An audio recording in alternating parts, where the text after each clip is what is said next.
तवज्जो है ना। कहा मेरे घर में आ जा, अगर अपने घर नहीं जा सकती तो फिर मेरे घर में आ जा। और वो सबको याद होगा, हजरत ईसा इब्ने मरियम, हजरत जिब्रील ने फूंक मारी, हजरत ईसा माँ के शिकम में आ गए।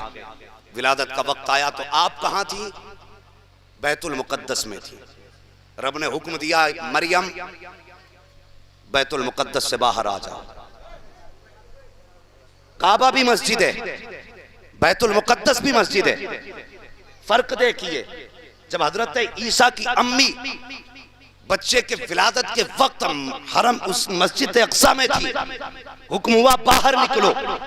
और जब हजरत अली की विलादत का वक्त आया तो हजरत अली की वालिदा हजरत फातिमा बिनते असद काबे के बाहर थी, हुक्म हुआ अंदर आ जाओ। कोई ये न समझे कि माज़अल्लाह इस रिवायत से हजरत अली हजरत ईसा से रुतबे में आला हो गए, मर्तबे में बुलंद हो गए। और यार नबी नबी होता है, उम्मती उम्मती होता है। बस मिसाल के तौर पे इतना समझ लो, अगर नाना नवासे को कंधे पे बैठा ले तो क्या नाना नवासे से छोटा हो जाएगा? अरे बोलते क्यों नहीं? वो छोटा हो जाएगा? नहीं हो सकता ना। नाना नाना ही रहेगा, नवासा नवासा ही रहता है। दादा पोते को बैठा ले तो दादा दादा ही रहेगा, पोता पोता ही रहेगा। लेकिन ये रुतबे किस लिए कि इधर जो पैदा हो रहा है ये मेरे महबूब का यार दुनिया में आ रहा है। अल्लाह अकबर। खाने काबा में पैदा हुए, जज़ाकल्लाह, खाने काबा में पैदा हुए, 3 दिन गुजर गए। कितने? जोर से, अगर तुम नहीं बोलोगे आगे नहीं बढ़ूंगा, फिर खाना भी लेट होगा। कितने? माशाअल्लाह, खाने की ज्यादा जरूरत है, खाने की धौंस में बोले आकर के। अच्छी धमकी है, यही दे लिया करेंगे। बोल दो जरा या रसूल अल्लाह। कितने 3 दिन गुजर गए? कितने दिन? 3 दिन गुजर गए। 3 दिन के बाद हुजूर तशरीफ लाए अपने चची के घर, हजरत फातिमा बिनते असद के पास। आके कहने लगे, चची लाओ अपना शहजादा मेरी गोद में दे दो। क्या कहा? अपना शहजादा। मैं अजीब उल्टा मौलवी हूं, सबक सुनता भी हूं, खाली बोल के नहीं, तुम्हें भी याद कराना। अपना शहजादा मेरी गोद में दे दो। जो बोल गए अल्लाह उनकी नस्लें आबाद रखे।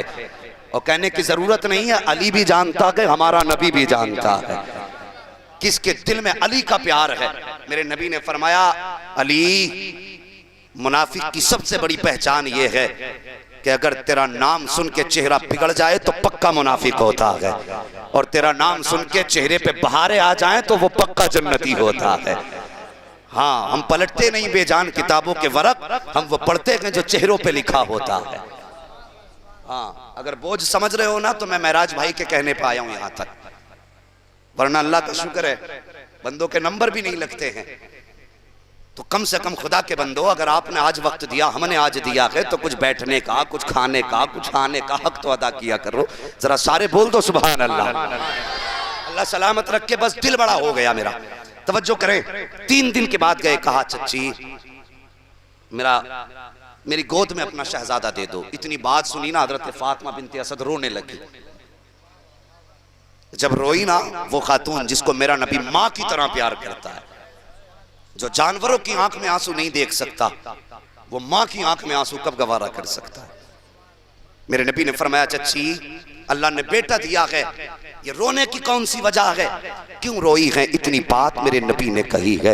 हजरत फातिमा बिनते असद कहती हैं, या रसूल अल्लाह, आज 3 दिन हो गए हैं बेटे को दुनिया में आए हुए, अभी तक बेटे ने आंख नहीं खोली है। मुझे डर लग रहा है कहीं मेरे बेटा आंखों से नाबीना तो नहीं है, कहीं इसकी आंखें ऐसा तो नहीं कि हमेशा देख ना पाए। मेरे नबी ने अल्लाह अकबर इतना सुना, हाथ बाजू आगे फैलाए, कहते हैं लाओ जरा मेरी गोद में दो। जैसे मुस्तफ़ा ने हजरत अली को गोद में लिया है, फौरन हजरत अली ने आंखें खोल दी हैं। जैसी आंखें खोली हैं, मेरे नबी फरमाते हैं, ए फातिमा बिनते असद, ए मेरी चच्ची, तुम कह रही थी कि इसकी आंखों से कहीं ऐसा ना हो कि दुनिया में इसे नजर ना आए। आका फरमाते हैं, चच्ची जान, ये नाबीना नहीं है, सच तो ये है जितनी बसीरत और बसारत खुदा ने इस अली को दी है, कायनात में किसी बेटे को नहीं दी गई।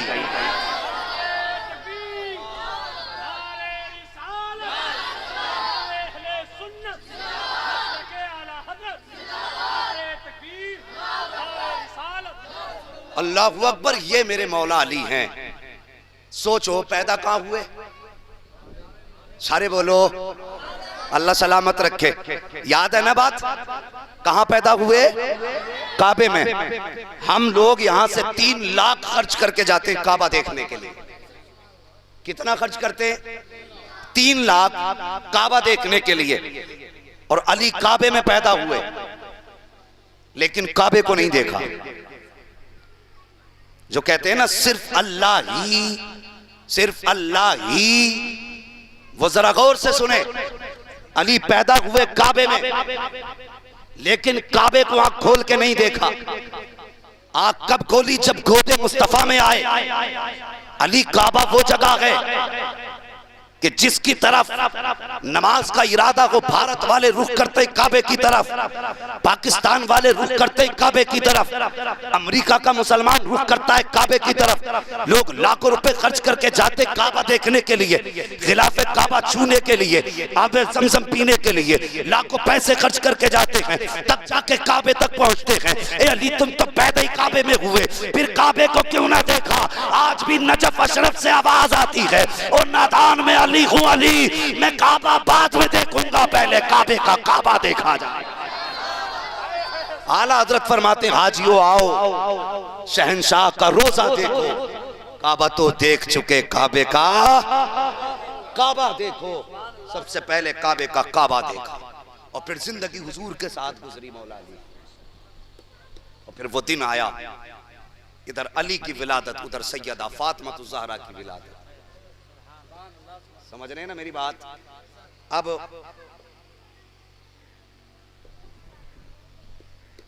निकाह हुआ, हजरत अली और फातिमा ज़हरा के निकाह की बात की जाए तो ये अलग मौजू है, लेकिन बस थोड़ी सी इनकी मोहब्बत की जो फिर अल्लाह की तरफ से खैरात मिलती है ना, तो जरा उसके मजे ले लें और उसकी बरकतें देखें कितनी होती है। आ रहा है मुहर्रम शरीफ का महीना, कोई बंदा सबील का इंतजाम करेगा, कोई बंदा हलीम का इंतजाम करेगा। किसी के दरवाजे से गुजरने वाला कोई ऐसा नहीं होगा जिसकी प्यास न बुझाई जाए। और हम सबील लगा के जमाने को बताते हैं, दुनिया वालों हम यजीदी नहीं हुसैनी हैं। तुमने हमारों को पानी बंद करके प्यासा रखा था, आज हम हर गुजरने वाले को पानी पिला के बता रहे हैं, लोगों कयामत तक जितना भी पानी बटेगा मेरे हुसैन की खैरात बांटी जाएगी। यही होना है ना, यही होगा। सबील लुटेंगे, लंगर चलेंगे, और कुछ लोगों के पेट में भी दर्द होगा। कोई कहेगा सबील शिरक है, कोई कहेगा लंगर हराम है। ऐसे ऐसे ऐसे ऐसे गोले मारते हैं, सीधे साधे मुसलमान चित हो जाते। अरे सही कह रहे हैं, अल्लाह के नाम पे जानवर ज़िबा होता, वली का नाम ले दो, बिस्मिल्लाह की अल्लाहु अकबर की जगह अगर किसी ने किसी वली का नाम ले दिया जानवर हराम हो जाएगा। हाँ समझ में आ गई उसके भी, अल्लाह के नाम से हलाल है तो फिर हुसैन के नाम से हराम क्यों नहीं होगा? वो गुमराह करके चला गया, भाग गया डेला मार के। और इससे पूछ अगर इसकी कहीं मौका लग जाए ना, आस्तीन ऊपर करके कोनी कोनी हाथ सर्दे में डाल देता। हमें रोक रहा है। कई सारी मिसालें, जब फंसे ना तो नाक तक भर भर के खा के आए। बस तवज्जो करना मेरी बात पे, कितनी बड़ी बरकत है। ओ यार, उनका तो नाम भी बड़ा है, उनकी तो निस्बत ही बड़ी है। यमन का एक बादशाह हुआ है, तवज्जो करें, यमन का एक बादशाह था, बड़ा ताकतवर बादशाह। उसके पास बहुत बड़ी फौज थी। हुसैन की मोहब्बत का सिला देखो, बहुत बड़ी फौज उसके पास थी। एक दिन उस बादशाह का इंतकाल हो गया। जब बादशाह का इंतकाल हो गया ना, उसकी जगह पे उसका बेटा तय्यब नामी बैठा। कौन? तय्यब उसका बेटा था, बादशाह का, यमन के बादशाह का बेटा तय्यब था। और वो उसकी गद्दी पे जब बैठा, उसने हुक्म दिया जितनी पुरानी फौज है सब खत्म कर दो, यानी सबको माजूल कर दो, जवान जवान लोग भर्ती किए जाएं। है जी, डरना मत। मैं ये नहीं कहूंगा जितने बड़े बूढ़े उन्हें हटा दो, जवानों को बैठा दो। है माशाल्लाह, बोल रहे हैं, थोड़ा बोल रहे हैं या ज्यादा बोल रहे हैं? है जी। और फिर हम कौन उठाने बैठाने वाले होते हैं? ये जिनकी महफिल है वो जाने या फिर ये आने वाले जाने। अपना तो कोई काम नहीं, अपनी ड्यूटी और नौकरी ये है कि तुम्हें कुछ बातें बता दे। वो बैठा तय्यब नामी बादशाह, उसने नई फौज भर्ती कराई, जवान जवान लोग भर्ती किए गए। जब जवान भर्ती हुए और उसने कहा जब जवान भर्ती हो जाए, फौज कंप्लीट हो जाए, तो फिर मुझे बुलाना, मैं उसको देखूंगा कि फौज कैसी है मेरी। जवान लोग भर्ती किए गए, बूढ़े निकाले गए। किसी ने तय्यब से जाके कहा सुन, पूरी फौज तैयार हो गई है, अपनी फौज को देख ले। वो बादशाह आया, आने के बाद उसने फौज को देखा, जहां तक नजर जा रही थी सर ही सर थे, जिधर नजर घूम रही थी तलवारें ही तलवारें थी। अचानक फौज को देखा, चीख मारी, जमीन पे गिर के बेहोश हो गया। फिर होश आया, उठा, अपने महल में चला गया। 3 दिन के बाद वजीर ने पूछा, बादशाह अगर गुस्ताखी माफ हो एक बात पूछूं? कहा कौन सी बात? कहा बादशाह अपनी फौज देख के बेहोश हो गए, आखिर ऐसा क्या हुआ?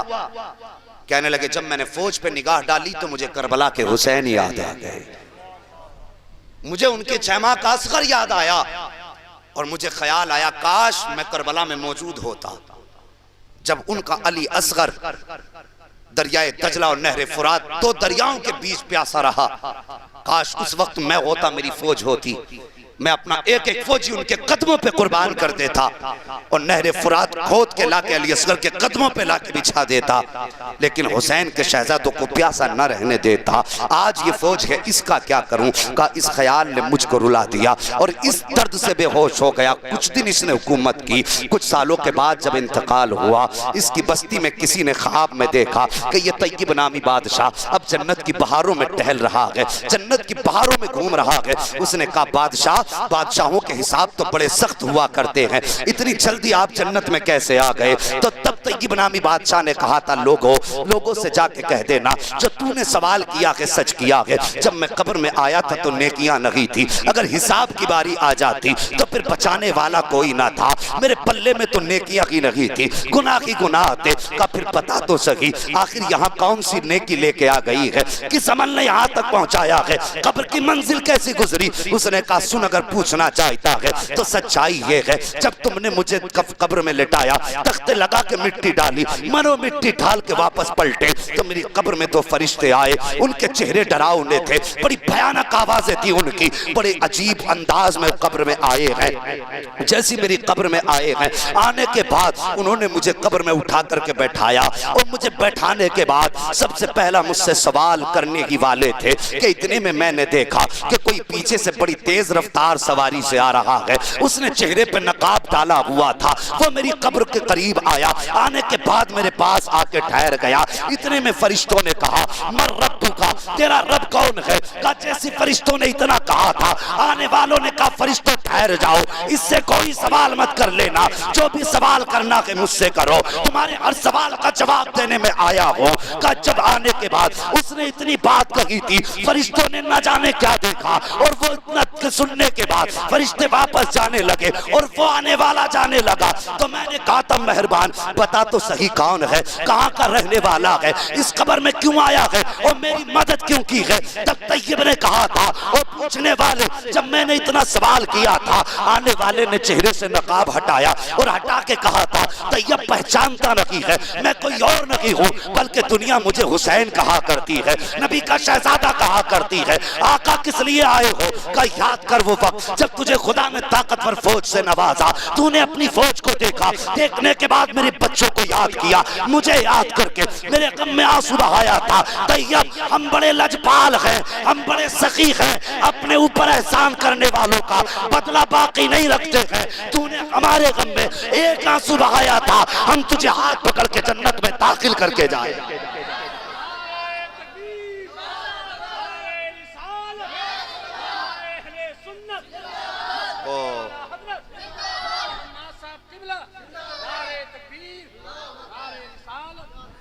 साहिब ये इनकी वफा है, ये इनकी मोहब्बत है, अगर इनसे प्यार करो खुदा की कसम फिर ये साथ निभाते हैं,